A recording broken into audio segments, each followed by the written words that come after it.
Salut les mecs. Alors aujourd'hui on va parler de My Hero Academia et plus particulièrement passer en revue les meilleurs et les pires alters de la série. Ceux qui sont trop stylés, super puissants, bien pensés, mais également ceux qui sont complètement flingués. Ceux qui sont claqués au sol, inutiles ou juste incompréhensibles. Alors voilà, sans plus attendre, je pense qu'on est parti.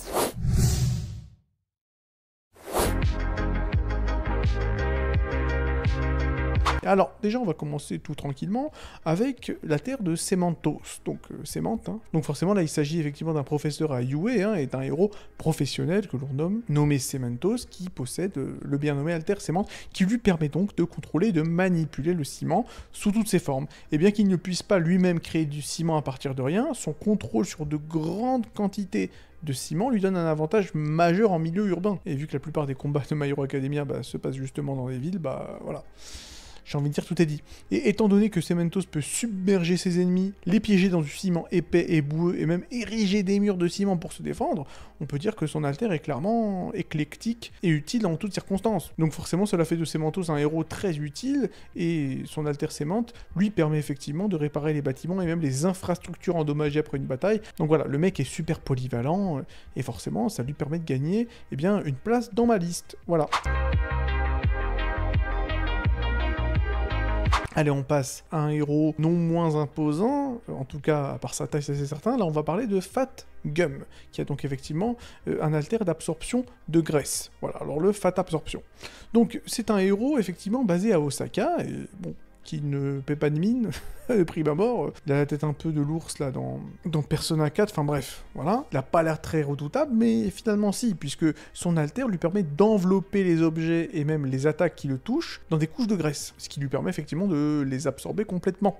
Et ces couches de graisse offrent une protection certaine contre pas mal de types d'attaques, y compris les coups de couteau et même les balles, carrément. C'est-à-dire que même si tu lui vides un chargeur de barre C50 dans le cul, t'inquiète pas que Fat Gum, derrière, il marche tranquille, quoi. Et en cas de besoin, Fat Gum peut utiliser l'énergie des impacts absorbés afin de contre-attaquer lui-même avec une force tout aussi puissante, au prix bien sûr de ses réserves de graisse. Voilà. Et donc après avoir utilisé ces techniques, il doit reconstituer sa graisse en mangeant de grosses quantités de calories, évidemment, bref, vous m'avez compris. Ce qui fait que cet alter est tout aussi polyvalent, sinon moins quand même que celui de Cementos, mais en tout cas ce qui est certain, c'est que le mec peut attaquer et peut se défendre, donc j'ai envie de dire tout est dit encore une fois. D'ailleurs, en parlant de se défendre, on va parler de Crust, qui a donc effectivement l'alter Shield, qui est un alter très intéressant, qui lui permet de créer des espèces de boucliers hexagonaux qui peuvent se combiner afin de former une armure protectrice de toute taille. Cet alter a fait quand même de lui le numéro 6 parmi les héros professionnels, dans le classement des héros professionnels, donc voilà, tout est dit encore une fois. Donc voilà, j'ai envie de dire, pas besoin d'en rajouter. Il peut invoquer ses boucliers pour se défendre, et même protéger ses alliés contre diverses attaques. Bon, malheureusement, Crust a dû sacrifier sa vie lors du raid de l'hôpital au début de la guerre de libération paranormale afin de sauver Aizawa, et donc prouvant ainsi sa valeur, mais prouvant aussi quand même les limites de son alter, et c'est pour ça qu'il n'est pas forcément très bien placé dans la liste, mais il est quand même placé dans cette liste, voilà, parce que son alter est quand même sympathique. Maintenant, on va parler d'un personnage qu'on a vu extrêmement peu, mais qui a quand même un alter assez intéressant, on va le dire. C'est l'alter IQ de Saiko Intelli. Voilà, l'a bien nommé. Donc là, il s'agit effectivement d'une étudiante de l'académie de Seiyai, et cet alter lui permet tout simplement d'augmenter temporairement son intelligence en buvant du thé. Et différents types de thé produisent différents effets variés sur ses capacités mentales, qui lui permet clairement de planifier des stratégies extrêmement complexes et même d'anticiper les mouvements de ses ennemis avec une précision assez terrifiante.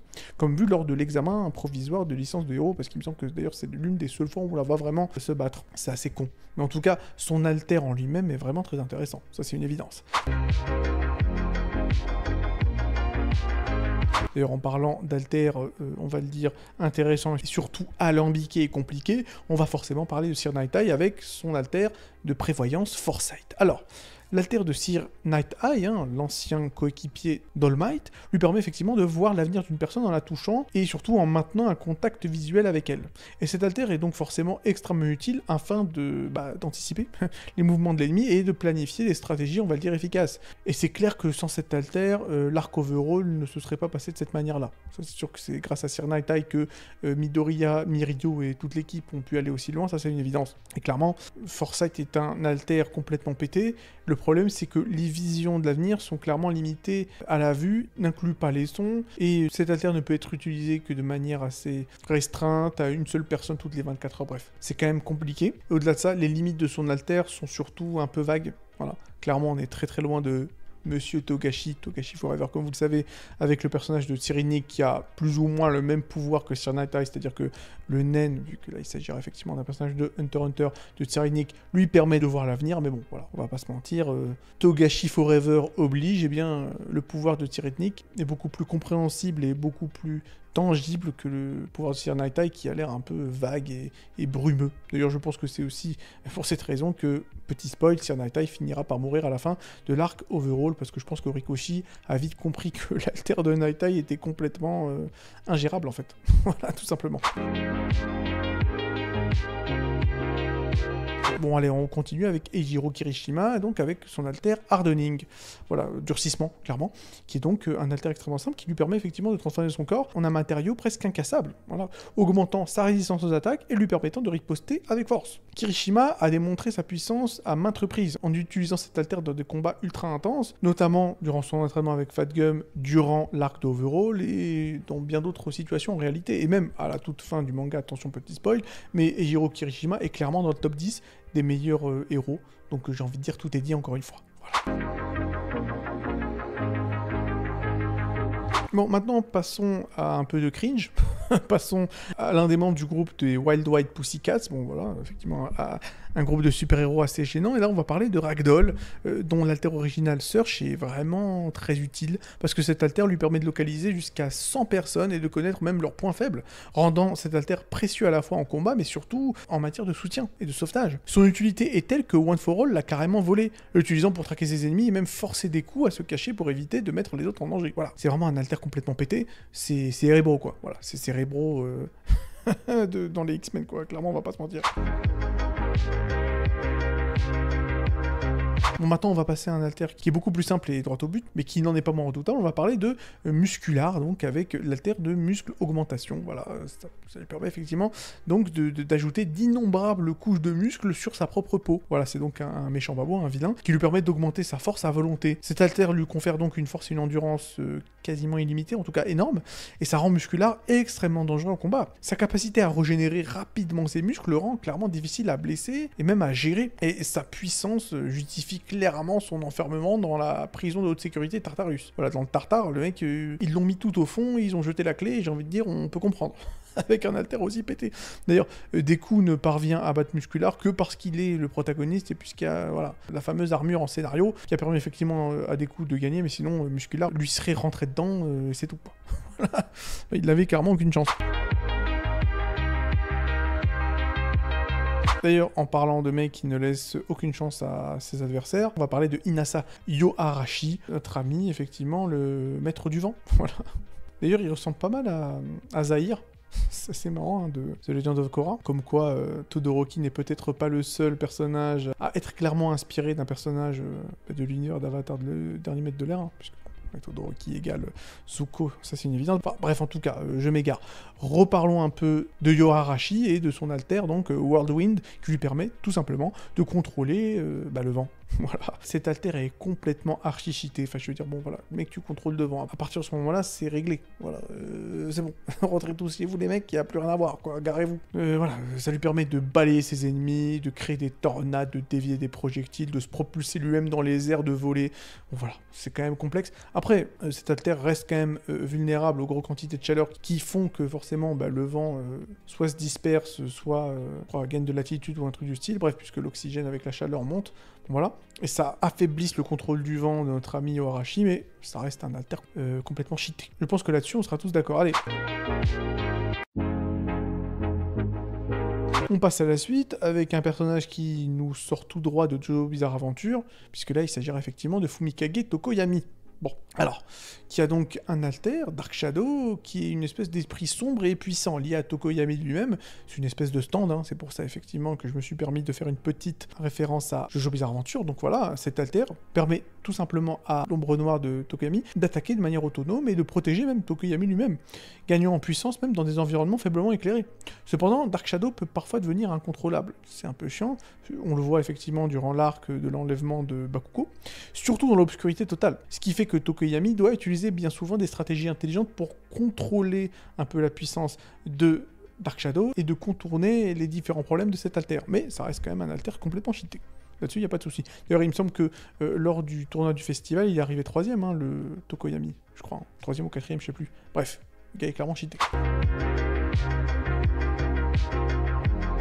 Et puisqu'on parle de cheater, on va quand même parler un peu de Momo Yaoyorozu. Bon voilà, l'alter création de Momo qui lui permet donc de créer pratiquement n'importe quel objet en utilisant ses cellules graisseuses, à condition qu'elle en connaisse parfaitement la composition chimique. Momo a utilisé cet alter à de nombreuses reprises afin de fabriquer une grande variété d'outils, d'armes et même de dispositifs médicaux, prouvant une utilité inestimable en tant que membre d'équipe. La meuf, elle peut même créer des canons, c'est quand même assez extraordinaire. Cependant, évidemment, une utilisation excessive de cet alter peut la fatiguer et même épuiser ses réserves de graisse, donc voilà. Un peu comme Fatgum. Et clairement, voilà, je pense que si je devais choisir un alter, je pense que je prendrais celui-là. Enfin, je veux dire, bon, tu peux créer de l'or, il me semble, hein, je crois. Tu crées de l'or, tu crées du pognon, et puis c'est bon, quel intérêt même d'être un héros. Enfin bref, passons à autre chose. On va parler donc de Dictator avec son alter Despot, qui lui permet de contrôler littéralement les mouvements d'autres personnes comme si c'était des marionnettes. Il peut manipuler plusieurs individus simultanément, et donc en créant une armée obéissante contre ses adversaires. Et cet alter s'est clairement montré comme étant une menace majeure lorsque Deku a dû l'affronter, parce que les victimes conscientes de sa manipulation ne peuvent tout simplement pas se libérer sans être extérieur. Ce qui fait qu'il faut taper des innocents, et vu que Deku est très très gentil, ça a été compliqué. Bon, ça à la limite, c'est pas la peine de vous le souligner. Bon, maintenant on passe à la suite avec Toga. Voilà, avec son alter transforme, qui lui permet donc, comme chacun sait je pense, hein, plus ou moins, de prendre l'apparence de n'importe qui, à partir du moment où elle consomme une petite quantité du sang de la personne. Et donc cet alter est clairement parfait pour l'infiltration et la dissimulation, comme elle l'a d'ailleurs démontré elle-même lors des examens de licence provisoire de héros, en se faisant passer pour Camille. Et ce n'est même pas fini, parce qu'à la limite, bon, si on s'arrêtait juste à transforme, bon, c'est un super alter, mais bon, c'est pas forcément un truc de ouf non plus. C'est cheaté, mais c'est pas surcheaté. Sauf que le problème, à partir de l'arc MVA, My Villain Academia, eh bien, Toga découvre qu'elle peut également utiliser les alters de certaines personnes lorsqu'elles se transforment en eux, en fait, lorsqu'elles se métamorphosent en leur apparence, ce qui la rend encore plus cheatée. Enfin, c'est quand même complètement fou. Je veux dire, bon, quand je l'ai vu pour la première fois utiliser l'alter de Uraraka, je me suis dit, ok, d'accord. D'accord. Monoma n'a qu'à bien se tenir. Là, clairement, on a trouvé Peter Petrelli version Yandere. Ça, c'est une évidence. D'ailleurs, en parlant de Peter Petrelli et en parlant de Monoma, justement, parlons de Monoma. On va parler de l'équivalent de Sylar dans My Hero Academia. C'est donc effectivement un élève qui est capable de copier les alters des autres. Grâce à son alter, copie justement. Voilà.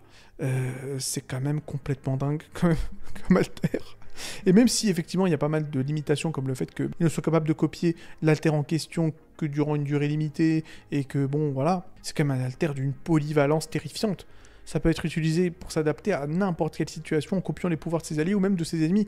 Je veux dire, voilà, Monoma, pour moi, c'est l'une des plus grandes interrogations que j'ai. Parce Horikoshi, peut-être qu'il l'avait pas encore vu au début du manga, la première saison de Heroes, mais il faudrait lui envoyer le DVD. Je pense qu'il n'a pas compris, en fait, à quel point cet alter est complètement pété. Bon, heureusement, à la fin du manga, on verra que Monoma fera partie du top 10 des meilleurs héros. Heureusement, j'ai envie de dire. Mais même là, pour moi, c'est inexplicable. Désolé. Bon allez, puisqu'on parle des élèves qui ont été écartés de la filière héroïque sans que ce soit même explicable, voilà, on va quand même parler d'un sacré Lascar en la personne de Hitoshi Shinzo. Alors qu'est-ce que c'est que ce mec, c'est quoi ce gars? En fait il a un alter tellement pété que je sais même pas comment même il peut exister. C'est quand même un truc de ouf. En fait son alter confession lui permet en fait de contrôler n'importe qui à partir du moment où cette personne répond à une de ses questions. C'est-à-dire que si Shinzo débarque et te demande si t'as passé une bonne journée et que tu lui réponds oui, c'est bon, c'est réglé. Il te contrôle pendant un temps plus ou moins long. Voilà. C'est quand même dingue. Parce que non seulement cet alter est cheaté, mais Enfin, je veux dire, au niveau de la limitation, c'est quand même assez vague et assez lâche. C'est quand même des limitations très limitées. On le voit justement lors du tournoi du festival, capable de manipuler plusieurs mecs en même temps et faire en sorte que eux-mêmes utilisent leurs haltères, quoi. C'est quand même complètement dingue. Je veux dire, pour moi, c'est fou. Comment ça, lui, il est pas chez les héros? Et encore une fois, le mec, on le voit, ouais, je suis frustré, j'aimerais être un héros, mais comment ça, lui, il est pas héros, en fait? Je trouve ça fou. Parce qu'à la limite, si on prend par exemple des personnages tels que Shin Nemoto, que l'on voit dans Overhaul, par exemple, et qui effectivement a un peu un alter un peu comme celui de Shinzo, qui lui permet effectivement à n'importe qui à partir du moment où il lui pose une question. Bon, je peux comprendre qu'un tel alter puisse pas permettre à la personne qui a cet alter de devenir héros, parce que bon, c'est quand même très puissant hein, de pouvoir effectivement faire avouer la vérité à n'importe qui. C'est vrai qu'en termes de polyvalence, bon, ça peut repasser. Pour Hitoshi Shinzo, je ne comprends pas. Encore une fois, bon, peut-être qu'Horikoshi n'a pas vu la série Heroes, mais il devrait quand même regarder le mec là. L'espèce de gros gars là qui ressemble à Cynic là. Dans Heroes, il a la capacité de contrôler comme des pantins les autres. Je t'assure que c'est super cheaté. Je veux dire, à part ça, il y a personne qui le flingue ce mec. Hein. Enfin, bref, je pense qu'il y a quelqu'un qui pourrait quand même envoyer peut-être le lien du wiki de Eric Doyle, le personnage de Heroes, pour qu'il puisse comprendre à quel point notre ami Shinzo est complètement pété. Bref, passons à autre chose. Bon, allez, on parlait de pouvoir péter, on va parler, encore une fois, de pouvoir péter, on va parler de Kurogiri, on va parler de Warpgate. Donc, ce mec qui, quand même, arrive à créer des portails de téléportation. Voilà. À partir de là, je pense que le mec a tué le game, hein. Voilà, bon, c'est réglé, quoi. Ça facilite le transport instantané de personnes, d'objets sur de grandes distances. En tout cas, je pense qu'il peut te scinder en deux juste en téléportant ta tête loin de ton corps. Enfin, c'est quand même dingue. Et cet alter a clairement été essentiel pour les opérations de la Ligue des Vilains, qui a permis effectivement des attaques surprises et la fuite rapide de la team Tomorashi Garaki, bien que Kurogiri ait quand même parfois montré ses limites, hein, notamment lors de l'attaque de l'USJ. Mais bon, c'est quand même un alter complètement pétaxe. D'ailleurs, en parlant de pétaxe, on va parler de Shota Aizawa, donc voilà, la couille gauche de Kakashi. Donc alors, Erazor lui permet effectivement à notre ami Aizawa de désactiver temporairement les alters de ses ennemis en les fixant du regard. Et bien que cet alter ne dure que tant qu'il maintient son regard, eh bien, et ça cause bien sûr une sécheresse oculaire, ça c'est normal, c'est quand même assez sympa. Le mec, encore une fois, bon, je vais encore établir un parallèle à Heroes, mais j'aime bien la série, en tout cas la première saison. Mais clairement, voilà, ça fait penser à l'Haïtien, quand même, qui est donc l'un des personnages les plus cheatés de Heroes, là, René, je crois que c'est son nom, hein, voilà, qui est quand même pas mal craqué, donc forcément, ça rend Aizawa craqué. Même si, encore une fois, de la même manière que Stain, qui est surtout cheaté pour des pouvoirs qui ne tournent pas autour de son alter, voilà, Eraserhead, notre ami Aizawa, il se bat surtout grâce à son tissu qui bouge, ou je sais pas quoi, bref. À la limite, si le mec était télékinésiste, s'il avait la télékinésie, j'aurais compris, mais j'ai jamais vraiment saisi son délire de « ouais, j'utilise mon écharpe pour me battre ». Enfin, bref, voilà. Bon, allez, maintenant on va parler d'un pouvoir cheaté, mais de soutien. On va parler de Recovery Girl, avec son alter donc de guérison, tout simplement, qui lui permet effectivement d'utiliser donc, je crois, des bisous, afin d'accélérer la guérison naturelle des blessures. Et cet alter est clairement indispensable pour tous les exercices ultra dangereux à UA, et bien qu'une utilisation excessive de cet alter puisse épuiser le corps de la personne soignée, ça reste quand même un alter complètement pétaxe, qui lui permet effectivement de soigner rapidement des héros blessés, et ça a joué clairement un rôle clé dans leur capacité à se remettre en action. Je veux dire, sans Recovery Girl, je pense que, voilà, Midoriya, je pense qu'il passe le 3/4 du manga sur un lit d'hôpital. Hein. Clairement, vu qu'il passe son temps à se péter les bras et se péter les pieds, c'est quand même compliqué. Allez, on va passer à la famille Todoroki assez rapide, et on va commencer tout tranquillement avec notre ami Crématorium, avec notre ami Dabi, voilà, qui donc a l'alter, hein, comme son vieux père d'ailleurs, de générer des flammes. Sauf que lui, ces flammes sont encore plus vénères, encore plus chaudes, encore plus intenses que les flammes de son père, notre ami Endeavor, mais voilà. Et voilà, le gars il arrive quand même à générer des flammes super abusées. Bon, capable de réduire instantanément ses ennemis en cendres. Et ces flammes peuvent clairement atteindre des températures, je crois, de plus de 2000 degrés Celsius, enfin voilà, c'est quand même fou. Mais bon, ces flammes sont tellement puissantes qu'elles ont endommagé également le corps de Dabi. Faisons de cet alter une menace pour sa propre vie, donc voilà. L'alter est surcheaté, mais c'est une épée à double tranchant. Donc voilà. Et d'ailleurs, en parlant d'épée à double tranchant, on va parler bien évidemment donc de l'alter du petit frère de Dabi, voilà, évidemment, Shoto Todoroki, le Zuko de AliExpress, hein, son alter qui lui permet de contrôler à la fois la glace et le feu. Je pense que c'est assez pété. On sera tous d'accord là-dessus, qui lui offre une flexibilité extrêmement impressionnante en combat. Cet alter fait de lui un combattant d'une polyvalence assez indéniable, capable de créer des murs de glace ou même de lancer des boules de feu. Et voilà, le mec devient de plus en plus fort à mesure qu'il améliore sa maîtrise de ces deux haltères. Et bon, voilà. Je crois que c'est pas la peine de discuter. Le gars, il maîtrise la glace et le feu en même temps. Voilà. Bon, je crois que tout est dit. Bon, vu qu'on parlait d'Aizawa, c'est-à-dire qu'on parlait d'un professeur du Yue, on va parler d'un autre professeur du Yue, on va parler de 13. Donc, avec son alter complètement cheaté, mais j'ai envie de dire, si c'était pas cheaté, j'en parlerai pas. Donc, son alter de Black Hole, hein, qui lui permet de créer des trous noirs. Je vais dire, bon, à partir de là, quel intérêt de continuer la vidéo voilà, ce trou noir qui aspire et désintègre tout ce qui aspire, tout ce qui touche, c'est quand même complexe. Un alter extrêmement dangereux, capable de neutraliser n'importe quelle menace avec une facilité déconcertante. Voilà. La meuf, elle génère des trous noirs. À partir de ce moment-là, je pense qu'on peut passer à autre chose.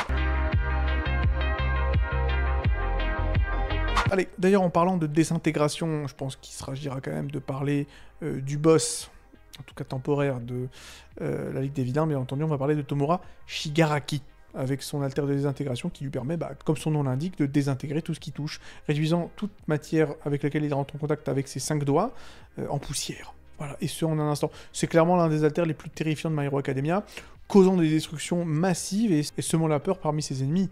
Voilà, clairement. Et en plus, il arrivera plus tard à utiliser son alter sur de vastes zones. Bon, clairement, voilà. Ça permettra à Shigaraki de s'élever en tant que mec assez vénère, je pense, dans l'univers de My Hero Academia. Même si, bon, j'en avais parlé dans une vidéo qui en principe est déjà sortie, ma vidéo sur le top 20 des pires incohérences de My Hero Academia, voilà. Le fait que Tomura soit encore vivant, pour moi, c'est une incohérence en elle-même. Parce qu'à partir du moment où on part du principe que son alter s'active automatiquement à partir du moment où il touche quelque chose avec ses 5 doigts, normalement il devrait être mort lui-même, ça fait bien longtemps. Je vais pas me faire croire que même en dormant, il s'est jamais touché son propre corps avec ses 5 doigts en même temps. Il s'est jamais touché un jour avec ses 5 doigts. C'est un peu compliqué à croire. Voilà, c'est pas très crédible, on va pas se mentir.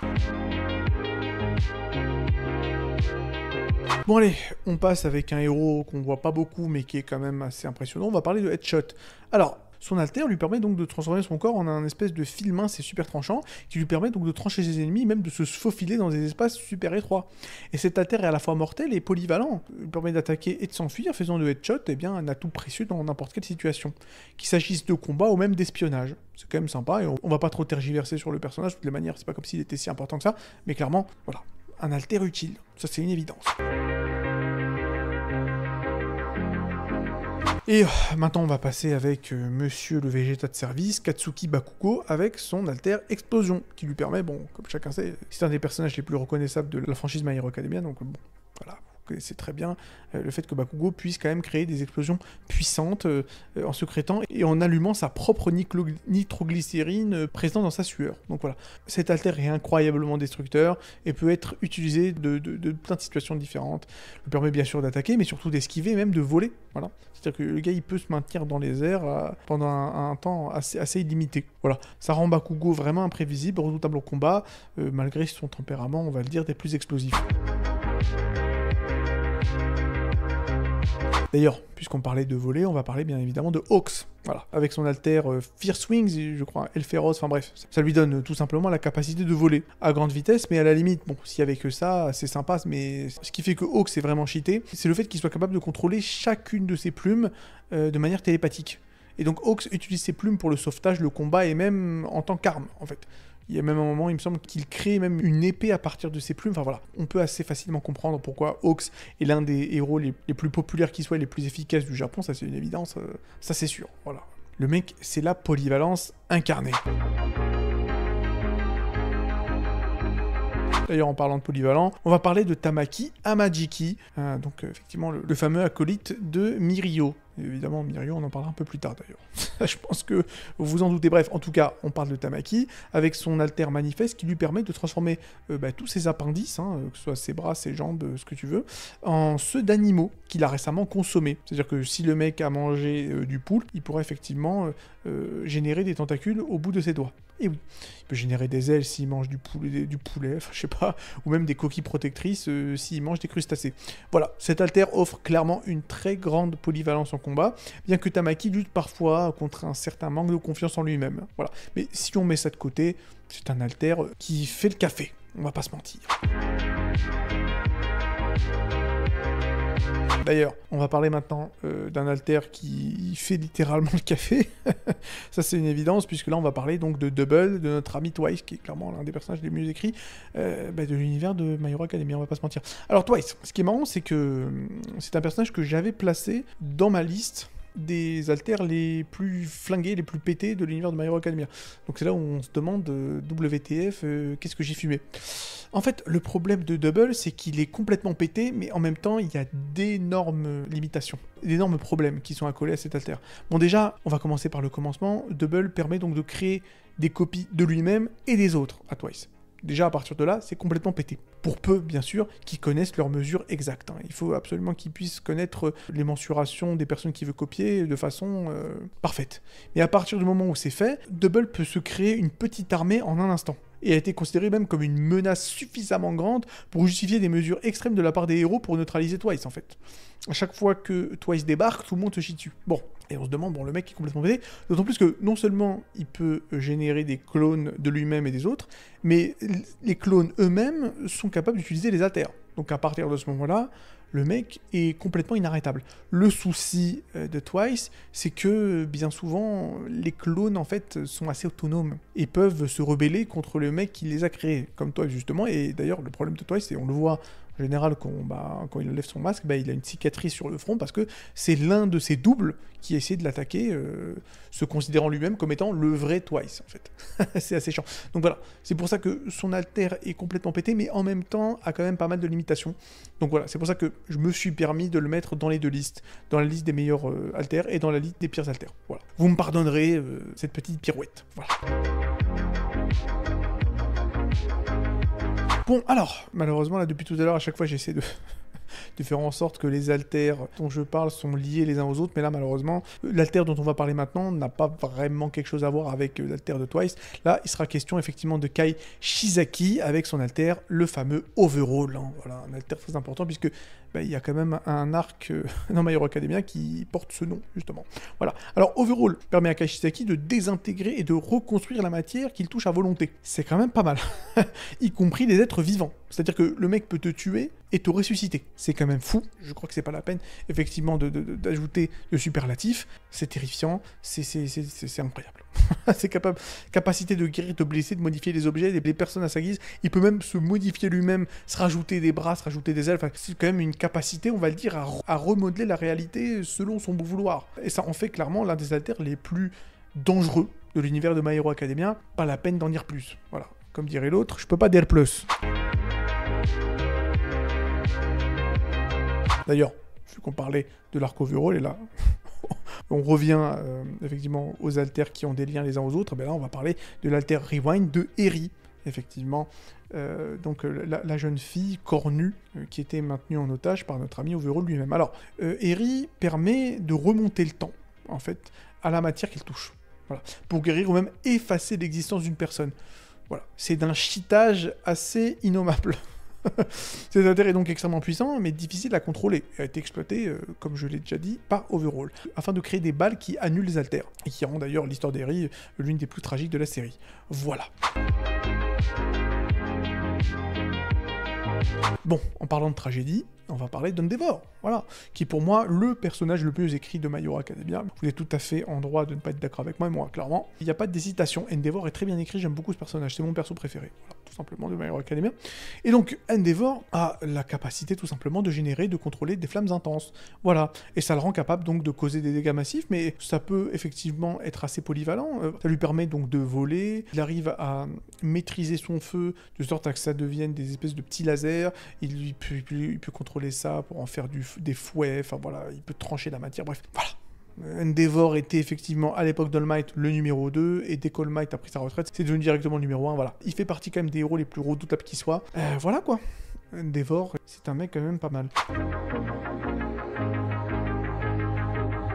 D'ailleurs, en parlant de Number 1, on va parler effectivement de celui qui deviendra Number 1 un peu après Endeavor. On va parler de Mirio Togata, hein, le fameux million. Alors Togata a la capacité de traverser la matière. Voilà, il peut phaser. à travers la matière. Voilà, je pense qu'à partir de ce moment-là, il n'y a même plus besoin de discuter. Le truc avec Togata, c'est qu'on essaie un peu de nous la mettre, hein, au tout début de son apparition dans le manga, en disant non, mais Togata, quand même, son alter, il y a beaucoup de limitations, puisqu'il n'est pas capable de voir, ni même de respirer, lorsqu'il utilise son alter. Écoute, tu peux mettre toutes les limitations que tu veux à son alter, à partir du moment où tu peux passer dans la matière, tu deviens un mec complètement cheaté, pas besoin de discuter, de palabrer, de nanani. Voilà. Pas besoin de discuter, ce mec est complètement pété. Et même si effectivement il se fait rentrer dedans par Overhaul, et encore, se fait rentrer dedans, en réalité le mec il était en train de dominer. Et il ne perd que parce qu'il se prend la fameuse balle de Eri, hein, voilà, enfin à partir de l'alter de Eri qui lui fait perdre son alter. D'ailleurs, alter qu'il récupère de manière totalement gratuite.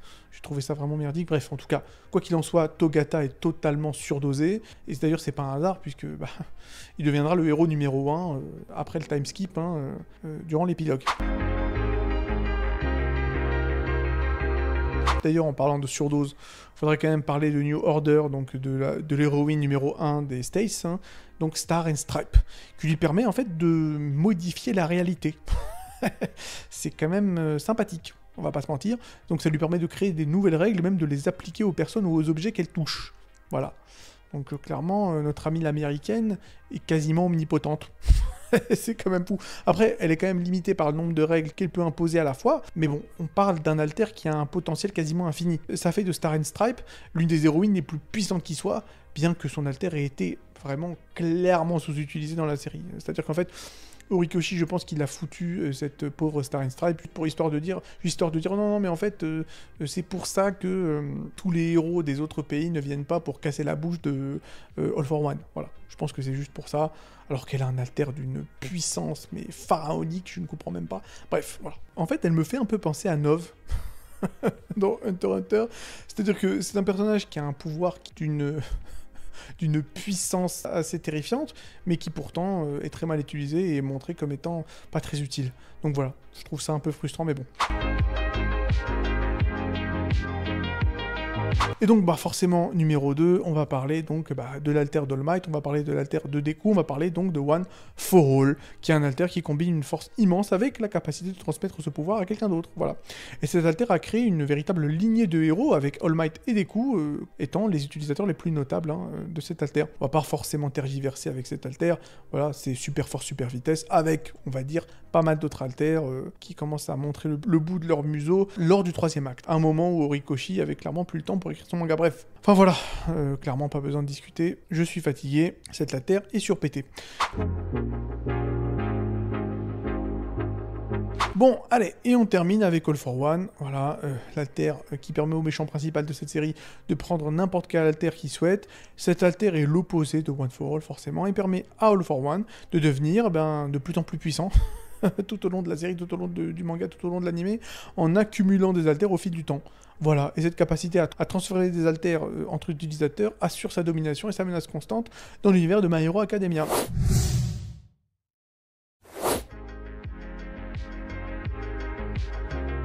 Alors on va commencer tout tranquillement avec donc le premier alter qui pue un peu sa race, et donc là ce sera un alter que l'on n'a vu qu'une fois, je crois, enfin bref, en tout cas c'est un alter assez peu présent dans les temps, puisque oui, il s'agira donc de Shame. Alors qu'est-ce que c'est que cet alter? C'est donc un alter qui part du principe qu'il faut se ridiculiser pour devenir plus puissant. Et c'est donc un alter qui appartient à Teruo Azukashi, et qui nécessite effectivement une explication en soi, parce que c'est vrai que quand on parle juste de Shame, peut-être que les gens vont pas comprendre. En fait c'est très simple. Alors ce mec là on le voit très brièvement au cours de la saison 4, il me semble, à l'épisode 24, on voit effectivement une espèce de personnage avec le fameux impair que l'on accole bien souvent aux exhibitionnistes, et donc justement c'est exactement ce qu'est Teruo, puisque son alter lui confère plus de puissance physique et de force au fur et à mesure qu'il ressent de la honte. Et donc sa meilleure manière de devenir puissant, c'est juste de déambuler à poil et de se foutre la honte en public, et donc de devenir beaucoup plus puissant en conséquence. Voilà. C'est vrai que c'est un peu con quand même, je suis vraiment désolé. Et il me semble d'ailleurs qu'il essaie de se venger de son entreprise qu'il a limogé, donc il commence à se déshabiller en public pour activer son alter, mais on le voit se faire one-shot par Hawk, qui d'ailleurs, voilà, s'en fout clairement de lui, le mec il lui met un coup de plume et puis c'est terminé quoi. Enfin je veux dire merde, devoir se mettre dans des situations embarrassantes pour devenir fort est tout sauf idéal, que ce soit pour un héros ou même pour un vilain. Dans les deux cas, t'es un peu dans la merde. Donc voilà, on peut dire effectivement que cet alter n'est pas des plus utiles. Alors on va rester poli.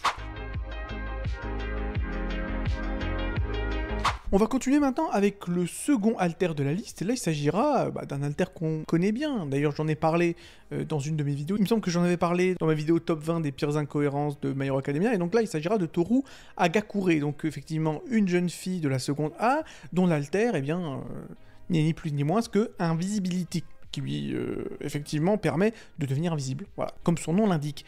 Alors, déjà, de prime abord, on peut dire que c'est quand même pas mal comme alter, si on réfléchit pas trop. Ça veut dire que ça lui offre de nombreuses possibilités, mais il y a surtout pas mal d'inconvénients. Déjà, cet alter empêche Toru de se rendre visible, c'est quand même assez chiant, ce qui signifie qu'elle ne peut pas normalement interagir avec les autres, c'est quand même un peu compliqué. Elle ne connaît probablement pas son propre visage, sauf peut-être à l'époque où elle était petite et où elle n'avait pas encore activé son alter. Et en plus même des questions d'identité que cela peut poser, c'est-à-dire que bon, pour la carte d'identité, c'est vrai que ça repassera, ça c'est sûr. Il est aussi peu pratique de devoir être nu pour pouvoir utiliser son alter, puisque oui, effectivement, notre ami Hagakure est obligé donc de se débarrasser de ses vêtements afin d'utiliser pleinement son alter, puisque sinon on voit ses vêtements. C'est quand même compliqué. Ça la rend quand même pas mal vulnérable aux conditions climatiques et à d'éventuelles agressions. Enfin bref, voilà, je n'en dirai pas plus pour ne pas me faire démodéliser.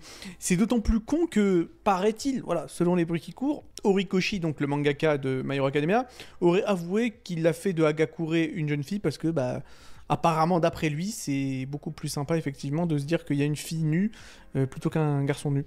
Voilà. C'est sympathique, dis-je avec beaucoup de sarcasme, surtout qu'Hagakure, je tiens à le rappeler, n'est pas majeur. Donc voilà, merci Horikoshi. Mais bon, voilà, il faudrait quand même regarder son hard drive à lui aussi.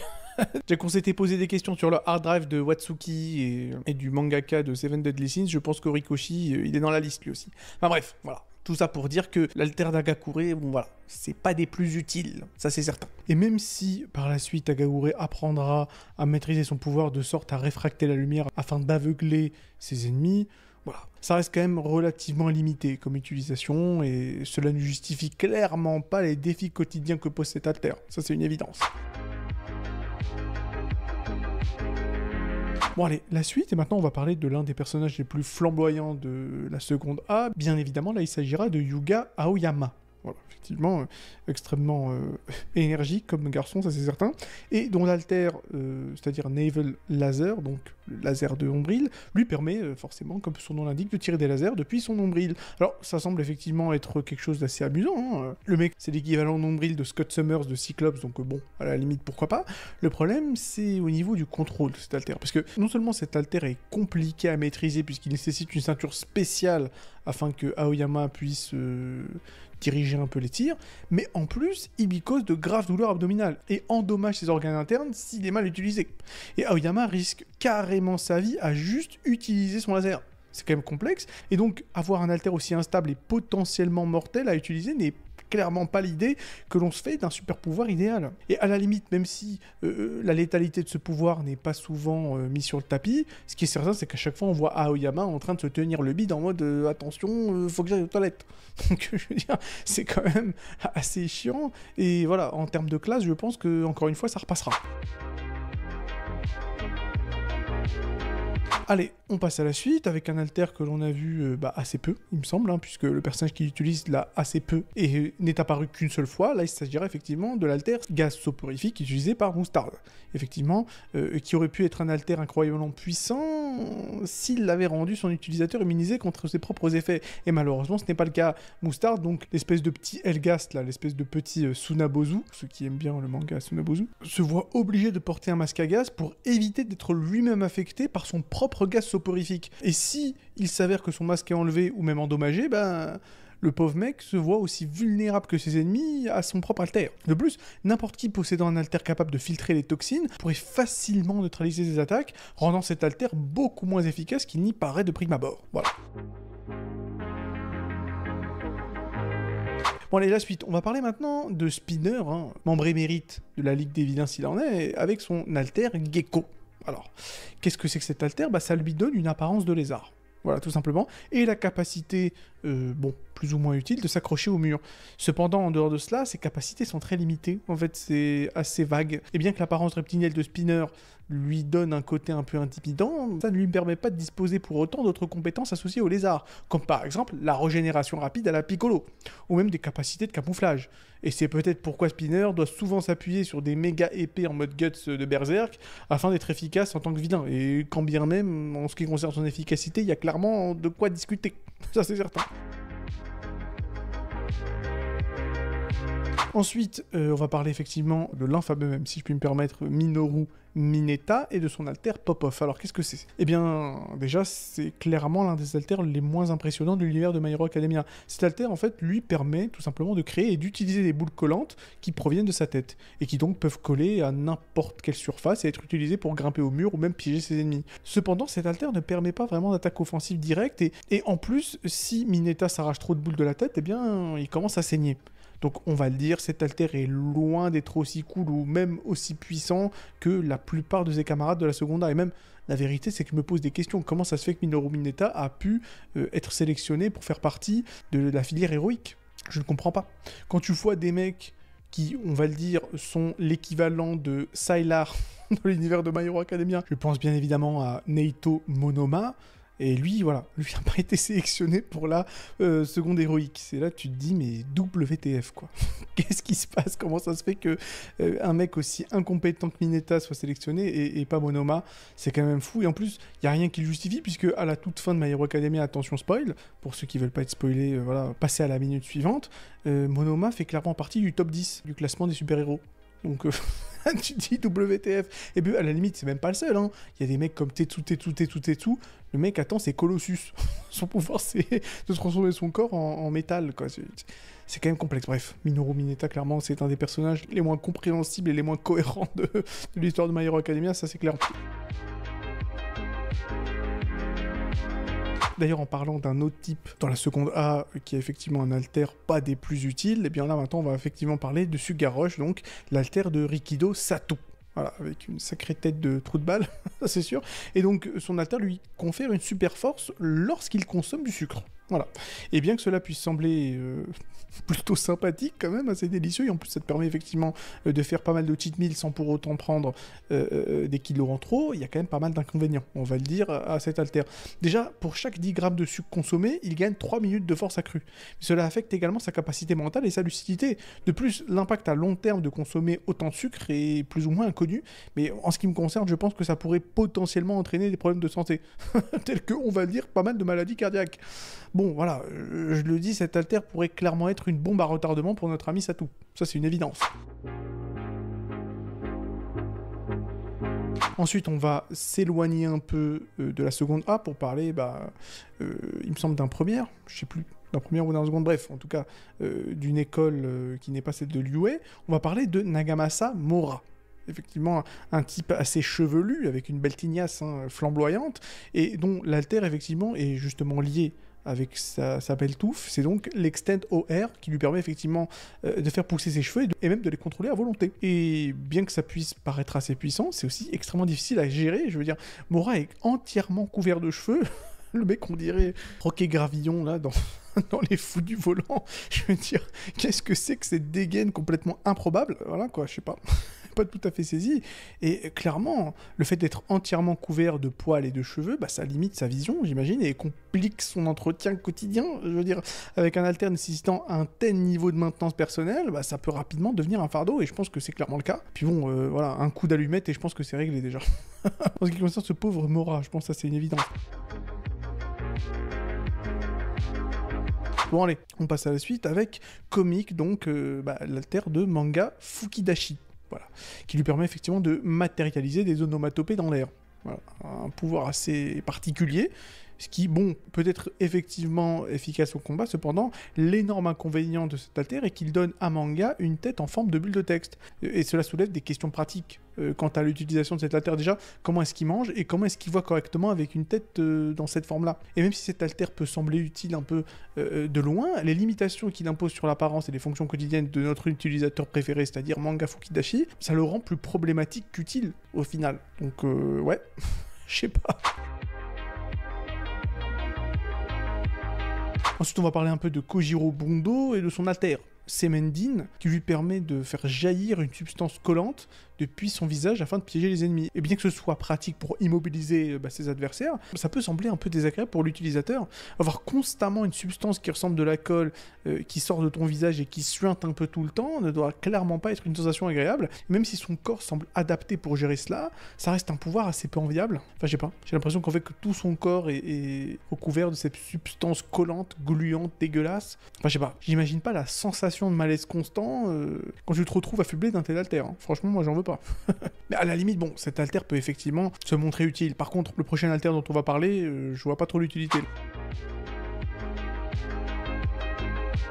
On va parler maintenant de l'alter Bendy Fingers de David Shield, qui lui permet de plier ses doigts plus que la normale. Mais bon, au final, il est quand même loin d'être utile ou impressionnant, ce super pouvoir, qui aurait pu être utile dans des contextes très spécifiques, comme la fabrication de costumes de héros, mais pour la plupart des gens, recevoir un alter aussi banal serait, on va le dire, une énorme déception. Ça, c'est une évidence. Maintenant, on va parler de Roddy Soul, qui a donc son alter prénommé Soul. Voilà, le cas s'est pas cassé les couilles, et donc en gros cet alter s'incarne à travers un petit oiseau nommé Pinot, qui reflète toutes les émotions véritables de Roddy. Et bien que cet alter semble assez mignon, ça signifie surtout que Roddy ne peut cacher aucun de ses sentiments. Toute personne connaissant la nature de son alter peut lire en lui comme dans un livre ouvert, de manière assez littéralement, hein, ce qui comprend clairement sa vie privée et émotionnelle, et surtout en termes d'utilité dans le combat, j'avoue que bon, j'ai pas tout à fait saisi l'intérêt, ça c'est sûr. Maintenant, on va retourner vers la seconde A. On va parler de Mashirao Ojiro. Donc, effectivement, le type avec l'alter de queue. Voilà, Tail, c'est le nom de son alter. Voilà, qui lui donne effectivement une grande queue préhensile et qui fonctionne comme un espèce de troisième bras. Voilà. Je me rends compte à quel point ce que je viens de dire peut vraiment être sorti de son contexte, donc là je compte sur vous pour être mature dans les commentaires, mais en tout cas, ce qui est certain, c'est que pour en tirer les meilleures parties de son alter, Ojiro doit entraîner sa queue, je me sens vraiment mal, je me sens vraiment gêné, mais bon je continue, doit entraîner sa queue comme il le ferait pour n'importe quel autre membre de son corps. Et bien que sa queue puisse être puissante, je veux dire, on va pas se mentir, ça reste quand même une extension simple de son corps et elle ne possède aucune propriété magique, entre guillemets. En plus de cela, elle complique des tâches simples comme le fait de s'asseoir ou même d'acheter des vêtements. Donc bon, ok, c'est bien d'avoir une grosse queue, mais bon... Enfin voilà, vous m'avez compris, c'est pas un alter de ouf. Ensuite, on va passer à l'alter love de La Brava, hein, qui lui permet effectivement de donner un petit coup de pouce au pouvoir d'une personne en lui confessant son amour, et plus son amour est intense, plus la personne devient puissante. Cependant, il y a pas mal de limitations, on va pas se mentir, puisque cet alter ne fonctionne que sur ceux que la jeune fille aime sincèrement, et ne peut être utilisé qu'une fois toutes les 24 heures. Ces restrictions signifient que cet alter est très situationnel et ne fonctionne pas dans des contextes assez généraux, ou même contre des ennemis multiples. Donc voilà, encore une fois, c'est situationnel. Maintenant, on va parler de Seiji Shishi Ikura, donc un personnage assez sympathique, assez marrant, hein, qui se prend un peu trop au sérieux. Par contre, son alter, il est un peu moins sérieux. Là, on va parler de Meatball, son super pouvoir qui lui permet de manipuler sa propre chair afin de créer des projectiles ou même de transformer les autres en boules de chair écrasées. Et bien que cela soit indéniablement puissant, je dois quand même vous avouer que l'alter est vraiment super écœurant.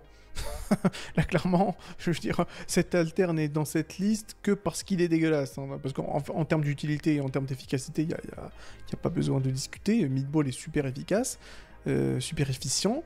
Par contre, voilà, ça soulève clairement des questions sur les limites de la survie de ses victimes. Je sais même pas pendant combien de temps tu peux rester en forme de boule sans crever d'asphyxie. Et même la façon dont il parvient à les maintenir en vie après une telle transformation, j'aimerais bien en savoir un peu plus. Bref, cet alter est redoutable, là-dessus il n'y a pas de souci. Par contre, il est tout simplement répugnant et c'est pour ça qu'il est dans cette liste.